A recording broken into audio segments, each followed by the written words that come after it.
नमस्कार, मैं हूं सौरभ शर्मा। आप देख रहे हैं हकीकत क्या है। बहुत बहुत स्वागत आप सभी का। नई दिल्ली और बीजिंग, इस वक्त पूरी दुनिया की निगाहें इन्हीं दो लोकेशंस पर हैं। नई दिल्ली में ब्रिक्स के विदेश मंत्रियों की मीटिंग शुरू हुई है। प्रधानमंत्री नरेंद्र मोदी ने आज ब्रिक्स देशों के तमाम विदेश मंत्रियों के साथ मुलाकात की है और बीजिंग में शी जिनपिंग और डोनाल्ड ट्रंप की मुलाकात हुई है। मगर दुनिया का फोकस इस वक्त ज्यादा नई दिल्ली पर है, जहां मोदी और ईरान के विदेश मंत्री मिल रहे हैं। मोदी ने रूस के विदेश मंत्री से भी बात की है। रूसी विदेश मंत्री से बातचीत में वेस्ट एशिया की कॉन्फ्लिक्ट पर बात हुई। दिल्ली में ब्रिक्स समिट के पहले दिन ईरान वॉर और स्ट्रेट ऑफ हॉर्मुज का मुद्दा ही छाया रहा। भारत ने इन बैठकों में साफ कहा है कि इंटरनेशनल वाटरवेज में कहीं कोई रुकावट नहीं आनी चाहिए। हॉर्मुज स्ट्रेट और लाल सागर में कोई रोक टोक नहीं होनी चाहिए। भारत का मैसेज ईरान के लिए भी है और अमेरिका के लिए भी है। बीजिंग से खबर आ रही है कि ट्रंप और शी जिनपिंग ने हॉर्मुज स्ट्रेट को खुला रखने पर सहमति जता दी है और जैसे ही यह खबर आई, कच्चे तेल की कीमत 107 बैरल प्रति डॉलर से 105 डॉलर प्रति बैरल हो गई। लेकिन अभी एक और खबर आई कि स्ट्रेट ऑफ हॉर्मुज में यूएई के एक जहाज को कैप्चर करके ईरान की ओर ले जाया गया है। एक दूसरे जहाज पर हमला करके उसको तो डुबो ही दिया गया है।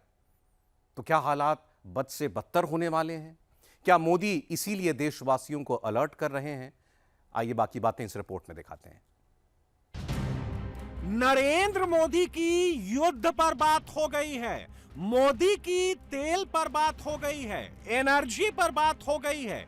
महायुद्ध शुरू होने से पहले, दुनिया की अर्थव्यवस्था पर होने वाले सबसे बड़े हमले से पहले दिल्ली में सबसे बड़ी मुलाकात हो गई है। मुलाकात भी ऐसी वैसी नहीं। रूस, Brazil, South Africa, Iran, UAE, Ethiopia, Egypt, Indonesia, इन सभी देशों के विदेश मंत्री दिल्ली में जुटे। सबने मोदी से 1-to-1 मुलाकात की है। चीन के विदेश मंत्री वीडियो लिंक के जरिए बीजिंग से जुड़े। दिल्ली में ब्रिक्स देशों के विदेश मंत्रियों की मुलाकात उस समय हो रही है जब पूरी दुनिया पर ईरान और अमेरिका के बीच किसी भी वक्त शुरू होने वाले महायुद्ध और उसके बाद आने वाले आर्थिक भूकंप का खतरा मंडरा रहा है। नई दिल्ली और बीजिंग, इस वक्त पूरी दुनिया का फोकस इन्हीं दो लोकेशंस पर है। बीजिंग में जिनपिंग और ट्रंप की मुलाकात हुई, ईरान पर बात हुई है, तो नई दिल्ली में ब्रिक्स देशों का डेलीगेशन मोदी से मिला है। तो क्या बीजिंग में नहीं, दिल्ली में बहुत बड़ा ब्रेक थ्रू मिला है? क्या युद्ध पर फैसला हो गया है या पिक्चर अभी बाकी है? आने वाले दिनों में दुनिया की तस्वीर कैसी होगी? दुनिया की अर्थव्यवस्था पटरी पर दौड़ेगी या डिरेल होगी?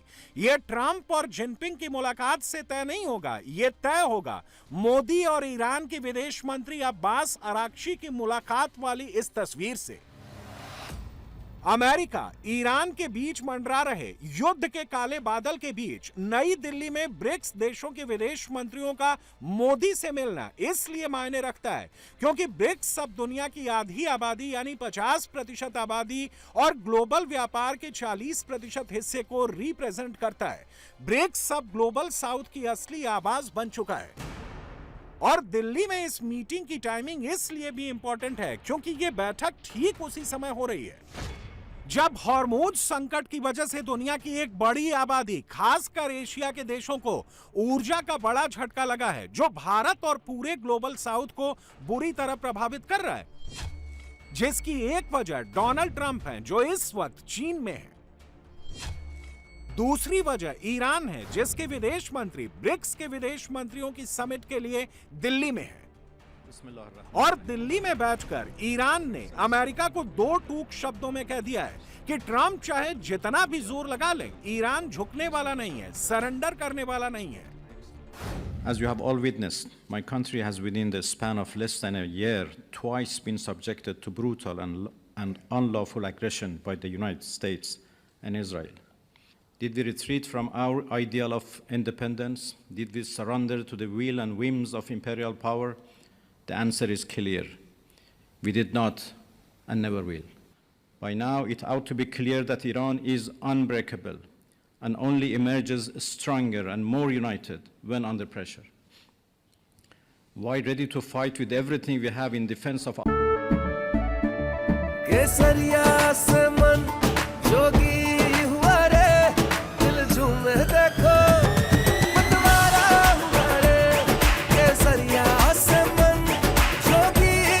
हर पल मनाओ केसरी त्योहार। विमल, बोलो जुबान Kesari. Our freedom and our soil, we are equally ready to pursue and defend diplomacy. As I have repeatedly stated, there is no such thing as a military solution to anything related to Iran. We Iranians never bow to any pressure or threat. It is high time for us to jointly step up and work towards making clear that those practices belong in the dustbin of history. Iran, therefore, calls upon BRICS member states and all responsible members of the international community to explicitly condemn violations of international law by the United States and Israel, including their illegal aggression against Iran, a member of BRICS. Iran झुकने के लिए ready नहीं है। अब ऐसे में सवाल है कि आगे क्या होगा? क्या ईरान ट्रंप की नहीं मोदी की बात मानेगा? क्या महायुद्ध का खतरा तभी टलेगा जब दिल्ली से डायरेक्ट मैसेज जाएगा? ईरान अमेरिका तनाव के बीच दिल्ली में ब्रिक्स देशों की मीटिंग से भारत ने बहुत बड़ा हिंट दिया है। दुनिया में स्थिरता लाने के लिए हिंदुस्तान लीड लेने के लिए रेडी है और यह बात भारत के विदेश मंत्री ने इशारों में कह दी है। Time of considerable flux in international relations, ongoing conflicts, economic uncertainties, peace and security remain central to the global order. Recent conflicts only underline the importance of dialogue and diplomacy. Many countries face challenges on energy, food, fertilizer, and health security, as also access to finance. BRICS can help them respond more effectively. Economic resilience is also key. Reliable supply chains and diversified markets are its essential components. We must focus on both. Excellencies, as Chair, I will facilitate an open and constructive exchange. I encourage all delegations to share their perspectives in that spirit. Your inputs will help guide our discussions and contribute to a meaningful outcomes. Note करने वाली बात यह है कि दिल्ली में BRICS के विदेश मंत्रियों की मीटिंग शुरू होने से ठीक पहले ईरान ने भारत के जहाजों को हॉर्मुज स्ट्रेट से निकलने में प्राथमिकता देने का फैसला किया और भारत का 14वां एलपीजी टैंकर हॉर्मुज पार कर गया, 15वां भी क्रॉस कर रहा है। अब पर्सियन गल्फ से भारत आने वाले सभी 15 टैंकर सुरक्षित बाहर निकल चुके हैं। इन सबके बीच एक बड़ी खबर बीजिंग से भी आई है। ट्रंप और शी जिनपिंग ने हॉर्मुज स्ट्रेट को खुला रखने और ईरान को न्यूक्लियर वेपन मुक्त रखने पर सहमति जता दी है। मगर सवाल यह है कि क्या ईरान इसके लिए राजी होगा, क्योंकि ईरान तो कुछ और ही आरोप लगा रहा है। ईरान के विदेश मंत्री ने आरोप लगाया कि अमेरिका हॉर्मुज स्ट्रेट पर गैर कानूनी ब्लॉकेड लगाकर दुनिया के लिए घुटन पैदा कर रहा है। दूसरी तरफ आईआरजीसी ने गुरुवार को बयान दिया है कि बुधवार शाम से लेकर अब तक लगभग 30 जहाज हॉर्मुज स्ट्रेट पास हो चुके हैं और ये सब ईरान की सरकार की इजाजत से ही हुआ है। अमेरिका स्ट्रेट ऑफ हॉर्मुज से ब्लॉकेड हटाने को रेडी नहीं है। ईरान अमेरिका के सामने सरेंडर करने को रेडी नहीं है और इन सबके बीच ईरान की नजर अब चीन पर नहीं है, रूस पर नहीं है, हिंदुस्तान पर है। अंतर्राष्ट्रीय संबंधों में उथल पुथल के बीच इकलौता हिंदुस्तान ही ऐसा देश है जो ईरान को भी मना सकता है और अमेरिका को भी समझा सकता है। लेकिन अगर भारत की कोशिशों के बावजूद ईरान अमेरिका आपस में लड़ते रहे तो दुनिया पर आर्थिक भूकंप आने से कोई नहीं रोक सकता। नरेंद्र मोदी उस एक्सट्रीम सिचुएशन के लिए खुद भी रेडी हो चुके हैं और देश को भी रेडी कर रहे हैं, क्योंकि आने वाले दिनों में खतरा बहुत बढ़ने वाला है। यह खतरा कितना बड़ा हो सकता है, कैसे भारत के साथ साथ दुनिया की अर्थव्यवस्था हिला सकता है, यह समझने के लिए आज आपको सिंगापुर के प्रधानमंत्री की कुछ बातें सुननी चाहिए। सिंगापुर के पीएम की बातें भारत के विपक्ष को बहुत ध्यान से सुननी चाहिए, जो नरेंद्र मोदी की 7 अपील का मजाक उड़ा रहे हैं। काफिले में गाड़ियां कम करने की मोदी की अपील का मजाक उड़ा रहे हैं। The Strait of Hormuz has been closed for more than 2 months. The impact is being felt not just in higher prices, but also in tightening supply. And here in Asia, we are especially affected because of our high dependence on energy and other critical supplies from the Gulf. Even when the strait reopens, it will not be an immediate return to normal. Why? Because ports and energy infrastructure have been damaged. Shipping lanes will need to be cleared of mines. It will take months at least before the situation stabilizes. So we should not expect this crisis to be over anytime soon. In fact, the pressures are likely to intensify. Supply disruptions will persist and may worsen in the months ahead. So we must brace ourselves and be prepared for a more difficult period ahead.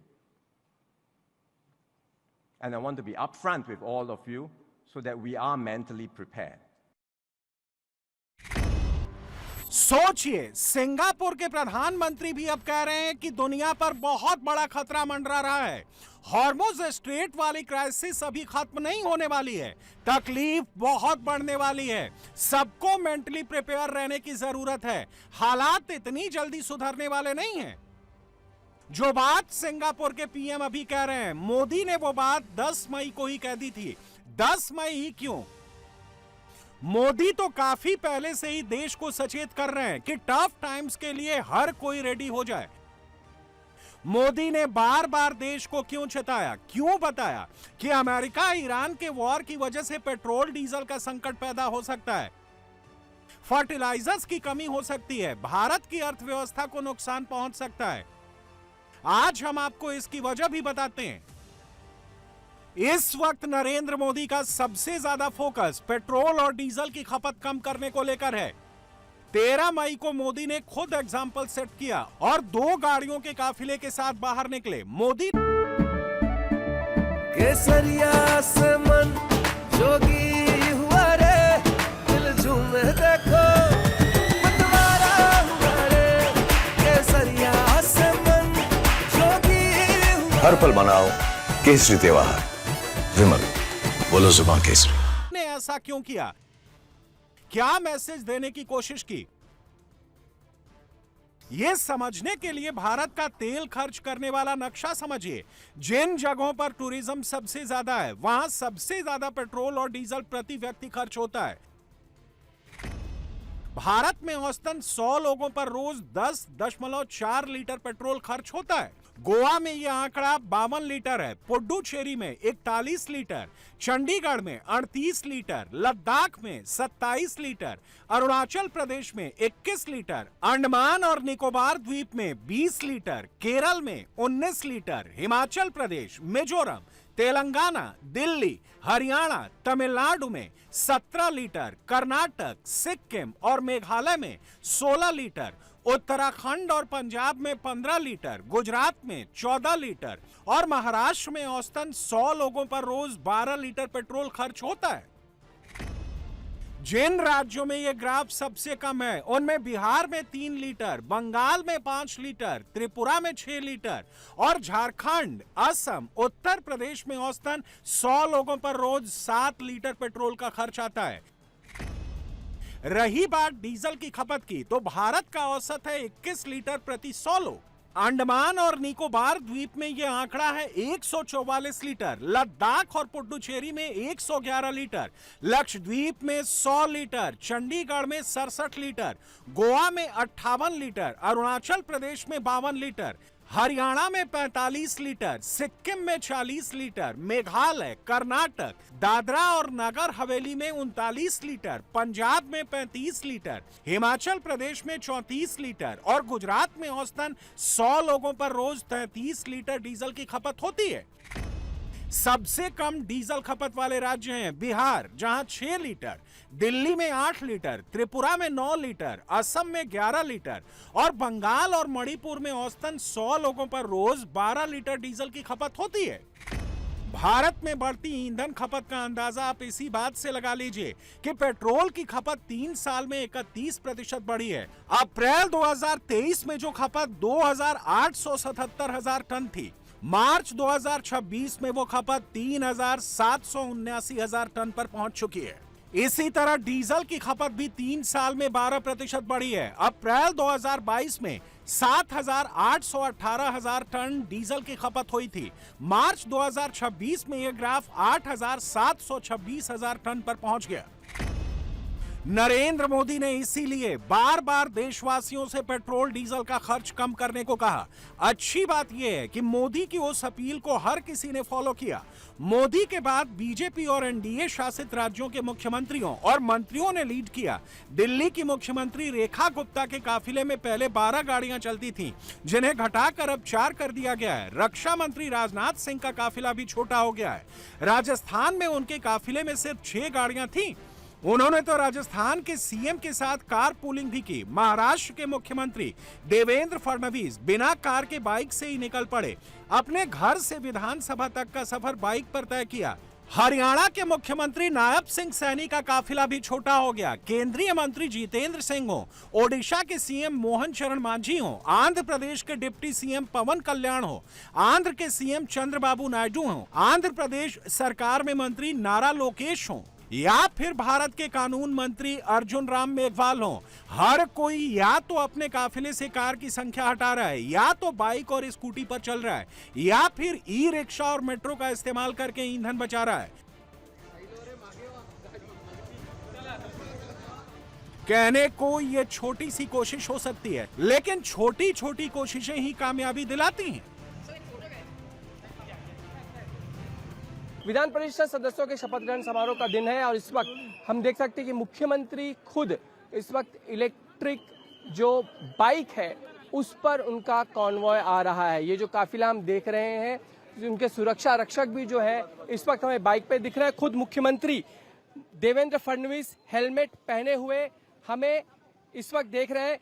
मुख्यमंत्री Devendra Fadnavis, sir आप electric vehicle पे आए, sir bike पे आ रहे हैं। हम देख रहे हैं कि इस वक्त बाइक पर हमें दिख रहे हैं, वो इस वक्त उनके पीछे आशीष शेलार मंत्री बैठे हुए हैं। खुद मुख्यमंत्री यहाँ पर बाइक चलाते हुए पहुंचे हैं और साथ में उनके सुरक्षा रक्षक हम यहाँ पे देख सकते हैं कि जितने सुरक्षा रक्षक हैं सब बाइक पर हैं। हम गिना देते हैं वहां पे 1, 2, 3, 4, 5 जो सुरक्षा रक्षक जो बाइक्स हैं वो सभी के सभी बाइक पे आए हुए, कोई भी कार का इस्तेमाल नहीं किया गया है और सारे के सारे सुरक्षा रक्षक उनके हम देख रहे हैं सिक्योरिटी गार्ड इस वक्त कार पर छोड़कर वो बाइक पर आए हुए हैं। खुद मुख्यमंत्री भी जो उनका वर्षा निवास स्थान है वहां से राइड करते हुए यहाँ पर विधान भवन में पहुंचे हुए हैं। आज ये जो मैं आज बाइक पर प्रवास कर रहा हूँ, प्रधानमंत्री जी का जो संदेश है वो नीचे तक पहुँचे, इसलिए एक प्रयास के रूप में इसको किया है। वैसे हम लोगों ने हमारा जो कॉन्वॉय है उसको भी छोटा किया है, उसको और छोटा करने का प्रयास हम कर रहे हैं। विदेश यात्राएं हमने सबकी जो है वो समाप्त कर दी है, रद्द कर दी है। जहां जहां हम लोग फॉरेन एक्सचेंज बचा सकते हैं, पेट्रोल डीजल बचा सकते हैं, वो बचाने का प्रयास हम करेंगे। इसके चलते अगले 6 माह तक राज्य में बहुत बड़े बड़े कार्यक्रम सरकार की ओर से आयोजित नहीं किए जाएंगे। केवल कल सातारा में एक कार्यक्रम हमने आयोजित किया था जो प्रधानमंत्री आवास योजना का कार्यक्रम है और 10,000 करोड़ रुपया सीधे हमारे लोगों के खातों में जा रहा है, इसलिए उसको हमने रद्द नहीं किया है। लेकिन कल के बाद बड़े कार्यक्रम भी हम लोग नहीं करेंगे। सिंबॉलिक लोगों की अच्छा संदेश जाए, इसलिए वो आज बाइक की सवारी कर रही है। 4 बाइक सवार जो है उनके सिक्योरिटी में लगे हैं। देवेंद्र फडणवीस के अलावा 4 बाइक सवार जो है उनके सिक्योरिटी में इस काफिले में शामिल है। आज तमाम जो मंत्री मंत्रालय में आए, ज्यादातर मंत्रियों ने सिर्फ एक सिंगल गाड़ी से वो आए। कोई मंत्री जिनको सिक्योरिटी का इश्यू है वो 1 या 2 गाड़ी से आए, लेकिन ज्यादातर केसरिया से मन जोगी हुआ रे, दिल झूमे देखो मतवारा हुआ रे। केसरिया से मन जोगी हुआ। हर पल मनाओ केसरी त्योहार, विमल बोलो जुबान केसरी। मंत्रियों ने आज अपनी गाड़ियां या काफिला जो है उसको त्याग दिया। जब प्रधानमंत्री 2 गाड़ियों से आ रहे हैं तो फिर मंत्री जो है वो भी आज 1-2 गाड़ी से आते मंत्रालय में दिखे। प्रधानमंत्री नरेंद्र मोदी की अपील का असर देखिए। बिहार सरकार के मंत्री डॉक्टर प्रमोद कुमार ट्रेन से गया जा रहे हैं। गया में कार्यक्रम में आपको जाना था, आपने तय किया कि हम ट्रेन से जाएं। ये मैंने कल ही तय कर लिया था। कई पत्रकार हमारे बंधु ने पूछा कि आप क्या करेंगे, प्रधानमंत्री जी की अपील को किस तरह से आप पालन करेंगे। तो मैंने कहा कि सबसे पहले जो शादी समारोह है, ऐसे जो सामाजिक सरोकार है, तो मैं ज़्यादा से ज़्यादा प्रयास करूंगा कि उसमें संलिप्त न जा पाऊँ। अभी ऐसी संकट है, लेकिन जहाँ बहुत ज़रूरी है जाना है तो वहाँ शादी समारोह में हम जा रहे हैं। फिलहाल हालात काबू में हैं, मगर वो हमेशा ऐसे ही नहीं रहने वाले। ऐसे में मोदी की अपील बेहद जरूरी थी और उससे भी जरूरी था मोदी की टीम का उस अपील को फॉलो करना। इसकी एक और वजह है, सबसे ज्यादा तेल खपत करने वाले देशों की जो लिस्ट है उसमें भारत टॉप 3 में शामिल है। अमेरिका 19.12 मिलियन बैरल प्रतिदिन, चीन 16.37 मिलियन बैरल प्रतिदिन, भारत 5.62 मिलियन बैरल प्रतिदिन, सऊदी अरब 3.96 मिलियन बैरल प्रतिदिन, रूस 3.85 मिलियन बैरल प्रतिदिन तेल की खपत करता है। इसके अलावा जापान 3.24 मिलियन बैरल प्रतिदिन, दक्षिण कोरिया 2.89 मिलियन बैरल प्रतिदिन, ब्राजील 2.58 मिलियन बैरल प्रतिदिन, कनाडा 2.33 मिलियन बैरल प्रतिदिन और जर्मनी 2.05 मिलियन बैरल प्रतिदिन तेल खर्च करता है। चूंकि भारत अपना 85% तेल बाहर से लाता है, ऐसे में महायुद्ध के खतरे के बीच सबसे ज्यादा चिंता हमें ही होनी चाहिए। अच्छी बात यह है कि मोदी की 7 अपील के बाद देश में युद्ध स्तर पर काम शुरू हो चुका है। हर राज्य अपने लेवल पर कोई ना कोई स्टेप उठा रहा है।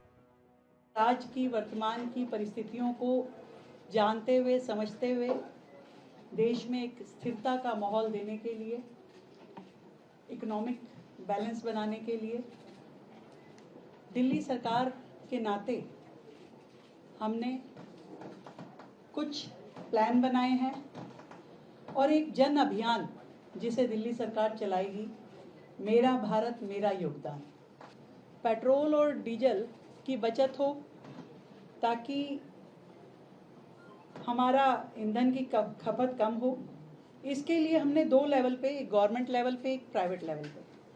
गवर्नमेंट लेवल पे दिल्ली सरकार में 2 दिन हर हफ्ते वर्क फ्रॉम होम रहेगा। 2 दिन हर हफ्ते वर्क फ्रॉम होम रहेगा और इसी तरीके से प्राइवेट सेक्टर्स में भी हर एक कंपनी, इंस्टीट्यूशन, उनको कहा जाएगा कि वर्क फ्रॉम होम करें 2 दिन के लिए। ये एडवाइजरी होगी। प्रधानमंत्री जी ने देश में जो विश्व के हालात हैं उसके मद्देनजर हम सभी को कुछ एहतियात बरतने को कहा है। उसी के चलते चाहे वो पेट्रोल डीजल हो या बाकी चीजें हो, इसकी खपत हम कैसे कम कर पाए, इसका प्रयास हमको करना है। हम सब ने अपने कॉन्वॉय कम कर दिए हैं। आज एक मैं ऐसा कह सकता हूं कि मैं जो मोटरसाइकिल से यहाँ आया तो इस जो निर्णय है, इस निर्णय को समर्थन देने के लिए, और जब हम ऐसा करते हैं तो ज्यादा से ज्यादा लोगों तक ये चीजें पहुंचती है, इसलिए मैं यहाँ पर मोटरसाइकिल से आया हूँ। और हम लोगों ने बहुत निर्णय किए हैं किस प्रकार से हम लोग देश का पैसा बचा पाए, इसका प्रयास किया है। सभी के जो विदेश दौरे हैं उसको समाप्त कर दिया गया है। भारत के पास अभी 60 दिनों का पूरा स्टॉक मौजूद है। घबराने की बात नहीं है, पैनिक की बात नहीं है। नरेंद्र मोदी बस देशवासियों को यह बता रहे हैं कि हर चुनौती का सामना करने के लिए तैयार रहें। लेकिन मोदी के सियासी विरोधी इसमें भी अपना पॉलिटिकल माइलेज ढूंढने लगे। अभी अगर नतीजे नहीं आए होते तो दूध के दाम नहीं बढ़ते। अभी आने वाले दिनों में देखिएगा पेट्रोल डीजल के दाम बढ़ेंगे और इन सब का कैस्केडिंग इफेक्ट होगा। कमर्शियल सिलेंडर का दाम बढ़ा, लोगों को ये बताया गया कि बड़े बड़े होटल रेस्टोरेंट यूज करते, नो, ठेला वाला, रेहड़ी वाला भी कमर्शियल सिलेंडर यूज करता है। उसका प्रभाव कितनी दूर तक जाता है, क्या इसकी समझ नहीं है। अब प्रधानमंत्री जी 1%, 2% के सरोकारों पे बात करते हैं, व्यापक भारतवर्ष के सरोकारों पर तो चुप्पी है। Precaution is better than cure.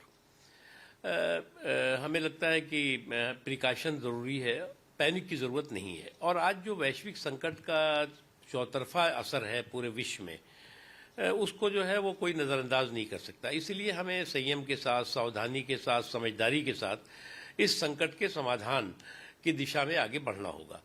और निश्चित तौर से जो पूरी दुनिया में इस वैश्विक संकट का असर है, बहुत महीनों तक जो है वो भारत ने बहुत समझदारी के साथ, संवेदनशीलता के साथ उसको रोका, लेकिन उसका असर पड़ेगा।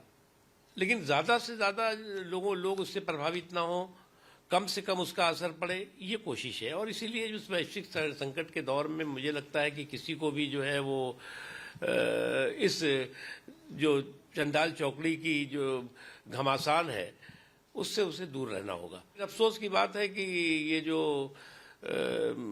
चंडाल चौकड़ी है, इस चंडाल चौकड़ी की एक आदत बन गई है कि ये चॉकलेटी चंडाल चौकड़ी जो है वो घासलेटी जो है वो धमा चौकड़ी में लग जाती है। अब चॉकलेटी चंडाल चौकड़ी की जो घासलेटी धमा चौकड़ी है उससे संकट का समाधान नहीं होगा, बल्कि और जो है वो कंफ्यूजन क्रिएट होगा।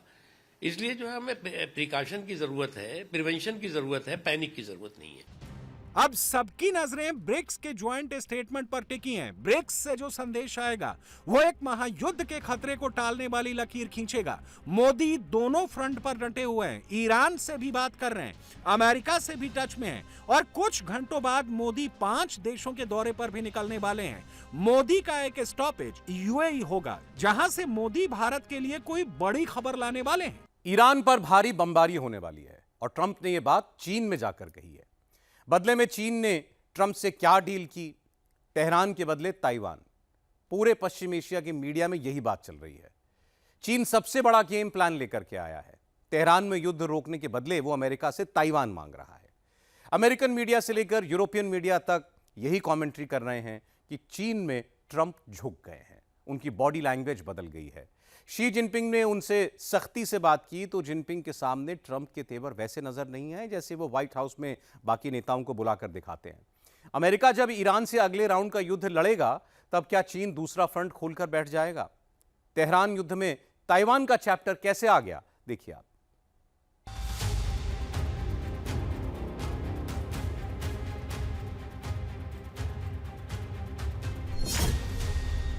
क्या दुनिया में युद्ध का नया फ्रंट खोलने वाला है?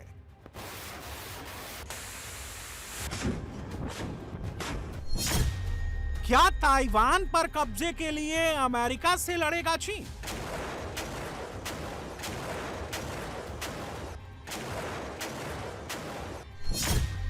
क्या ट्रंप जिनपिंग में तेहरान के बदले ताइवान की डील होगी?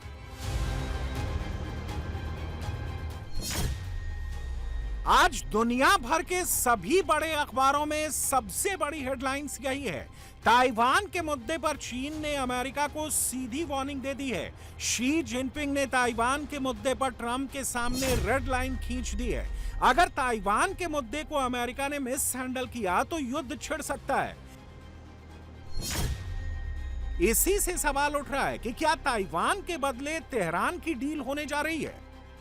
ट्रंप ऐसे समय चीन पहुंचे हैं जब दुनिया में 2 बड़े युद्ध चल रहे हैं। ईरान से अमेरिका का टकराव रुक नहीं रहा, यूक्रेन रूस में जंग थम नहीं रही। दुनिया भर की नजरें इस दौरे पर हैं। ट्रंप बड़ी बिजनेस डील के लिए बीजिंग में हैं। चीन में ग्रैंड वेलकम से गदगद ट्रंप फूंक फूंक कर कदम रख रहे हैं। वहीं जिनपिंग एक के बाद एक धमाके कर रहे हैं, वो भी ट्रंप की आंखों में आंखें डालकर। जिनपिंग ने ताइवान पर कब्जे को लेकर ट्रंप को सख्त वार्निंग दी है। जिनपिंग ने अमेरिका की ताइवान पॉलिसी की खुलेआम आलोचना की है। ताइवान को ही अमेरिका चीन के रिश्तों का आधार बताया है। ताइवान का मुद्दा ही तय करेगा कि आगे अमेरिका चीन के रिश्ते कैसे रहते हैं। ताइवान स्ट्रेट में शांति स्थिरता तभी रहेगी जब अमेरिका चीन की बात मान लेगा। ताइवान का चीनी साम्राज्य में उसी तरह विलय हो जाएगा जैसे हांगकांग का हो चुका है। अभी तक ये बातें जिनपिंग यदा कदा कहते थे, पहली बार ट्रंप के मुंह पर बोली है। ट्रंप को सुनने की आदत नहीं है, वो नमक मिर्च लगाकर सुनाने वाले नेता हैं। पहली बार ट्रंप ने जिनपिंग की धमकी को सुना, उनके अंदाज को झेला भी। जिनपिंग यही नहीं रुके, उन्होंने यहां तक कह दिया कि अगर अमेरिका ताइवान की आजादी का समर्थन जारी रखता है तो साउथ चाइना सी में जिनपिंग आग लगा देंगे। जिनपिंग जब बीजिंग के ग्रेट हॉल ऑफ पीपल में ताइवान पर धमकी दे रहे थे, ट्रंप बहुत ध्यान से सुन रहे थे। जिनपिंग और ट्रंप फिर टेंपल ऑफ हेवन घूमने गए। यह बीजिंग का ऐतिहासिक मंदिर और प्रमुख पर्यटन केंद्र है। ट्रंप की वजह से 2 दिन पहले ही टेंपल ऑफ हेवन में पब्लिक की एंट्री बंद कर दी गई थी। बेलगाम होकर बोलने वाले ट्रंप की टेंपल ऑफ हेवन में जब ताइवान पर सवाल पूछा गया तो बोलती बंद हो गई। How were your talk, sir? Great. Did you talk about Taiwan? Great place. Incredible. China is beautiful. Did you talk about Taiwan, Mr. President? Taiwan को लेकर चीन अमेरिका में तनातनी क्यों है? चीन दावा करता है कि ताइवान उसका हिस्सा है। वो ताइवान को चीन में मिलाना चाहता है। अमेरिका ताइवान को सैन्य और राजनीतिक समर्थन देता है। चीन डिमांड कर रहा है अमेरिका ताइवान को हथियारों की सप्लाई नहीं करे। अमेरिका अरबों डॉलर के हथियार ताइवान को बेच रहा है। अमेरिका ने 2025 में ताइवान को $11 बिलियन के हथियार बेचने की मंजूरी दी है। इनमें 82 हिमार्स रॉकेट सिस्टम है, जिनकी कीमत करीब $4 बिलियन है। $4 बिलियन की 60 हॉवित्जर तोपें हैं। $375 मिलियन की 1050 जेवलिन मिसाइलें हैं। $353 मिलियन की 1545 टो मिसाइलें हैं। $91 मिलियन की हार्पून मिसाइलें हैं। $96 मिलियन के AH-1W हेलीकॉप्टर और उनके स्पेयर पार्ट्स हैं। ताइवान का एरिया 36,197 वर्ग किलोमीटर है। एरिया के हिसाब से ताइवान के पास सबसे ज्यादा मिसाइलों का भंडार है। रिपोर्ट के मुताबिक ताइवान के पास 6,000 से ज्यादा मिसाइलें हैं। इनमें अमेरिका के अलावा ताइवान की स्वदेशी मिसाइलें भी हैं। अगर ताइवान पर कब्जा करने के लिए चीन युद्ध छेड़ता है तो क्या होगा? इसे ईरान अमेरिका युद्ध से समझ सकते हैं। ईरान के पास 3,000 मिसाइलों का भंडार था। ताइवान के पास 6,000 मिसाइलों का स्टॉक था। ताइवान के पास हार्पून, स्टिंगर और एम-9 साइड विंडर जैसी खतरनाक मिसाइलें हैं। हार्पून एंटी शिप मिसाइल है जो जमीन से समंदर में चीनी शिप को उड़ा सकती है। स्ट्रिंगर मिसाइल मैन पोर्टेबल है, मतलब कंधे से फायर की जा सकती है। ये हवा में दुश्मन के हेलीकॉप्टर, फाइटर प्लेन, ड्रोन को मार गिरा सकती है। एम-9 sidewinder missile short range missile है जो दुश्मन के फाइटर प्लेन को निशाना बना सकती है। ईरान की तरह ताइवान के पास अपनी खुद की मिसाइल रेंज है। ताइवान की होसोंग फेंग 3 क्रूज मिसाइल की रेंज 1000 से 1200 किलोमीटर है। रिपोर्ट के मुताबिक ताइवान के पास 100 से ज्यादा हसोइंग मिसाइल मौजूद हैं। अमेरिका 2.5 महीने में ईरान की मिसाइलें नहीं खत्म कर पाया, तेहरान को नहीं हरा पाया, तो चीन के लिए ताइवान पर जबरन कब्जा आसान नहीं होगा। ऐसे में जिनपिंग ने बड़ा गेम खेला है। ट्रंप से जिनपिंग एक डील चाहते हैं, तेहरान लो, ताइवान दो। अगर ये डील हो गई, जिसकी संभावना बहुत कम है, तो चीन युद्ध में ईरान का सपोर्ट बंद कर देगा। ईरान मिसाइलों से लेकर ड्रोन तक के लिए चीनी कलपुर्जों पर डिपेंड है। चीन से सपोर्ट नहीं मिलने पर ईरान ज्यादा दिन युद्ध में नहीं टिक पाएगा। ट्रंप को युद्ध जीतने का बड़ा मौका मिल जाएगा। दूसरी तरफ जिनपिंग की ताइवान पर कब्जे की मुराद पूरी हो जाएगी। ईरान जैसी युद्ध मशीनरी के लिए चीन पर डिपेंड है, वैसे ही ताइवान अमेरिका पर डिपेंड है। ताइवान के सभी एयर डिफेंस सिस्टम अमेरिका में बने हैं। ताइवान के पास 3 advance patriot air defence system है। ये चीन की बैलिस्टिक, क्रूज मिसाइलों और फाइटर प्लेन को मार गिरा सकता है। ताइवान का एवेंजर एयर सिस्टम भी अमेरिका में बना है। ये ड्रोन और शॉर्ट मीडियम रेंज मिसाइलों को रोक सकता है। ईरान ने जैसे युद्ध में दुनिया की सबसे बड़ी सैन्य शक्ति अमेरिका को घुटनों पर ला दिया, क्या ताइवान भी चीन को इसी तरह बैकफुट पर ला सकता है? युद्ध के मैदान में ताइवान की सबसे बड़ी ताकत क्या है?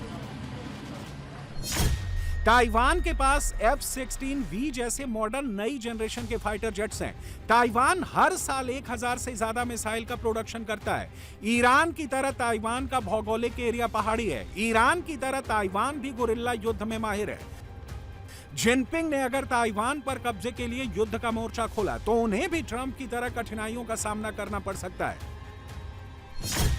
इसके अलावा ताइवान के पास 2,30,000 सैनिक हैं। उनके पास 258 फाइटर प्लेन हैं, 91 अटैक हेलीकॉप्टर हैं, 1090 टैंक हैं, 24,067 आर्मर्ड व्हीकल हैं, 91 नेवल फ्लीट हैं, 4 सबमरीन हैं, 4 डिस्ट्रॉयर हैं, 21 फ्रिगेट्स हैं। जिनपिंग के बयान के बाद साउथ चाइना सी में टेंशन हाई है। ताइवान ने रक्षा तैयारियां और मजबूत करनी शुरू कर दी हैं। ताइवान ने आरोप लगाया है कि इंडो पैसिफिक क्षेत्र और ताइवान स्ट्रेट में अस्थिरता की सबसे बड़ी वजह चीन है। चीन की विस्तारवादी और साम्राज्यवादी नीतियां ही सबसे बड़ा खतरा है। ताइवान की रक्षा के लिए रक्षा क्षमता बढ़ाना जरूरी है। ताइवान स्ट्रेट से स्ट्रेट ऑफ हॉर्मुज की दूरी लगभग 6300 किलोमीटर है। इधर ताइवान हथियारों का जखीरा बढ़ा रहा है, उधर ईरान। रिपोर्ट के मुताबिक अमेरिका की नाकेबंदी तोड़ने के लिए हॉर्मुज में ईरान फिर मिसाइल हमले शुरू कर सकता है। अमेरिका ने हॉर्मुज के पास ईरान के 33 मिसाइल साइट्स को निशाना बनाया था। ईरान ने सीज फायर के दौरान 30 मिसाइल साइट्स को रिकवर कर लिया है। अमेरिकी खुफिया एजेंसियों की रिपोर्ट के मुताबिक अब ईरान हॉर्मुज के समुद्री रास्तों में जहाजों पर हमले तेज कर सकता है। उसके निशाने पर वहां मौजूद अमेरिकी जंगी बेड़े भी आ सकते हैं। ईरान ने जिन 30 मिसाइल साइटों की रिकवरी की है, उनमें कई के अंदर मोबाइल लॉन्चर भी मौजूद हैं। अमेरिकी हमले में ये लॉन्चर तबाह नहीं हुए हैं। इनमें मिसाइल लोड कर ईरान दूसरी जगहों से ओमान की खाड़ी में मौजूद अमेरिकी बेड़े को तबाह कर सकता है। न्यूयॉर्क टाइम्स की रिपोर्ट के मुताबिक कई मिसाइल साइट्स ऐसी हैं जहां स्थायी लॉन्च पैड मौजूद हैं। वहां से ईरान सीधे मिसाइल दाग सकता है।